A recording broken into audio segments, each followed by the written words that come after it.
Toomas Rapido Elurikkuse Erakonnast, te olete taastunud siia telemaja ukse ette, et kas teid juba ära ei tüüta, teid nagunii ju sisse ei lasta?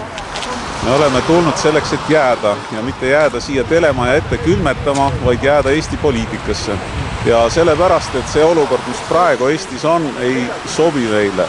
See, et kuidas hävitatakse kakkude, inimeste, sipelgate ja ma ei tea, kelle kodusid, kuidas mürgitakse vett, see lihtsalt ei tohi niimoodi olla. Ja kuidas peaks olema?